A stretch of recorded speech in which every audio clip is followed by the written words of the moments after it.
Una cordial bienvenida a toda nuestra amable audiencia a este espacio en el que dialogaremos sobre la cultura e identidad de la persona sorda. Para comenzar, ¿qué tal si reflexionamos en torno a la siguiente pregunta? ¿Qué retos crees que se debe asumir para mejorar la comunicación entre los oyentes y las personas sordas? Pues bien, les cuento que la interacción comunicativa entre oyentes y personas sordas ha sido uno de los más grandes desafíos en los cuales algunas personas de nuestra sociedad actual han etiquetado la discapacidad dependiendo de un diagnóstico. Por ello, lo primero que debemos entender es que no existe un grado de discapacidad, es decir, visto desde un modelo socioantropológico, este grado depende de las barreras y las facilidades que pone el contexto para el desenvolvimiento de las diferentes tareas. Pero entonces, ¿crees que el desarrollo de la identidad de la persona sorda en la sociedad actual está limitado? A este respecto, podemos decir que a lo largo de la historia, el desarrollo de la identidad de las personas sordas se ha visto limitada a causa de elementos excluyentes, pues suele confundirse a estas personas con aquellas incapacitadas, impidiéndoles un proceso de comunicación asertivo, a partir de sus propios medios, que en este caso es el lenguaje de señas colombiano. Por otro lado, la mirada médica ha basado su discurso en el cuerpo imperfecto, que es preciso remodelar con el fin de acercarlo al modelo normal. Desde esta perspectiva, ¿acaso no estamos poniendo límites al desarrollo de la identidad de esta comunidad? Reflexionemos un poco más. ¿No sería mejor remodelar el sistema? Por ejemplo, ¿cuál podría ser tu propuesta para que una persona sorda incursione en el desarrollo de aprendizajes virtuales? ¿O crees que los centros educativos, los bancos, centros médicos o restaurantes han pensado en estos procesos de inclusión? Surgen esas dudas, ¿verdad?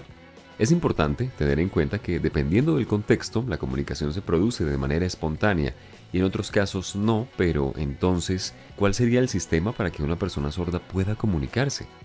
Por ello, es necesario eliminar las ideas hegemónicas que nos llevan a creer que la persona sorda debe acercarse a la estructura comunicativa del oyente, hablar y comportarse como él. Esta mirada se encuentra lejos de respetar su lengua e identidad propia.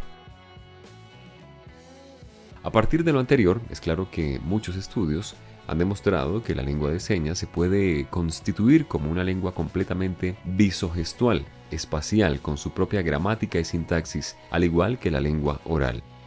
Entonces no podemos suponer que esta comunidad viva una vida en silencio, pues a través de su lenguaje son capaces de transmitir todas sus ideas, pensamientos, conocimientos, de la misma manera que lo hace una persona de forma oral. Es importante recordar que la lengua de señas se destaca por ser una lengua rica en sus características corporales.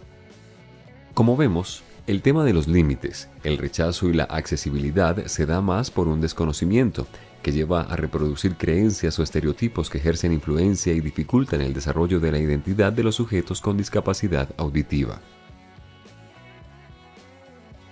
Sabemos que la familia es considerada como el primer eje socializador, fundamental para el aprendizaje de la lengua, y el ser humano fortalece sus capacidades comunicativas desarrollando un sistema que le permite interactuar con las personas que lo rodean, en los que se comparten unos códigos no lingüísticos.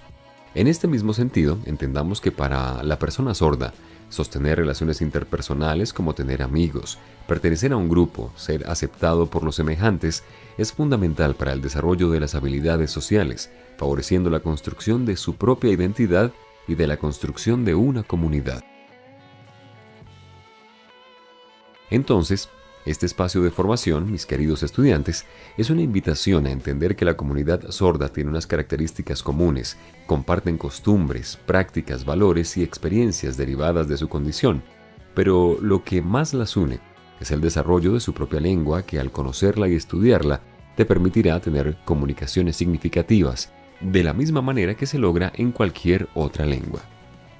Tengamos en cuenta que las comunidades sordas poco a poco han sido reconocidas y siguen luchando por la accesibilidad, la inclusión dentro de los contextos actuales y por la participación activa dentro de la ciudadanía.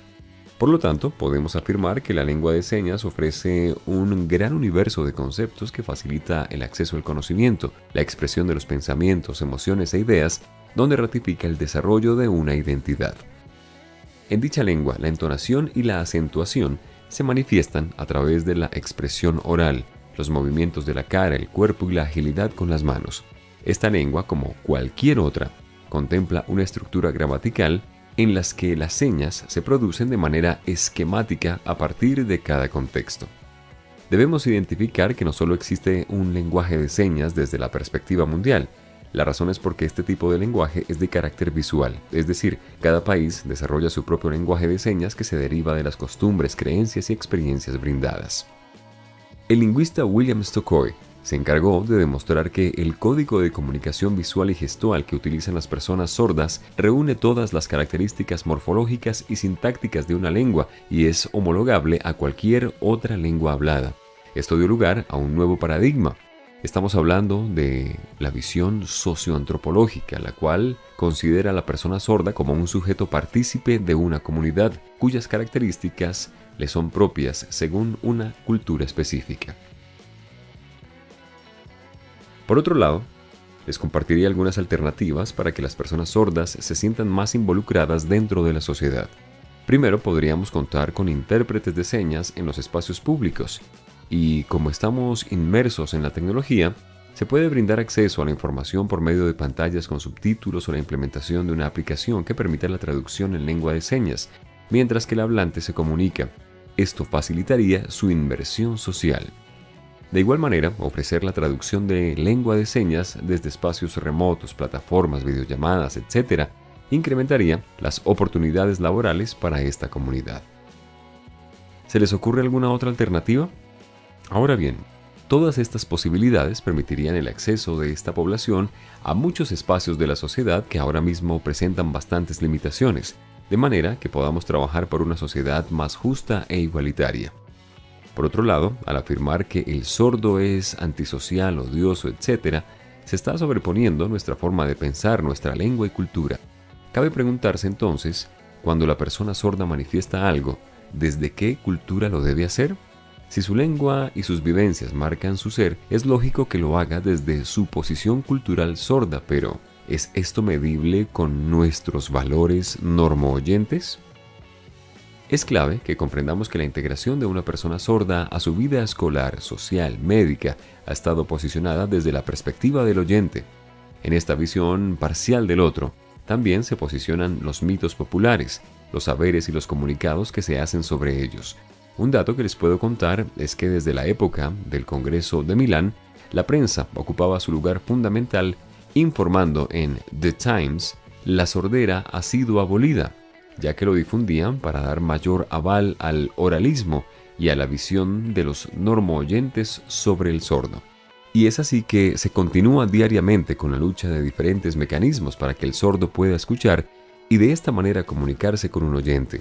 Por ello, debemos cambiar de perspectiva y entender que son una comunidad con características diferentes y con formas de expresión que también podemos aprender. Estimada audiencia, hemos llegado al final de este espacio y aprendimos un poco más sobre la cultura e identidad de la comunidad sorda. El llamado es a transformar pensamientos y mitos que se tienen con esta población. Muchas gracias y los invito a seguir en este camino de construcción del conocimiento.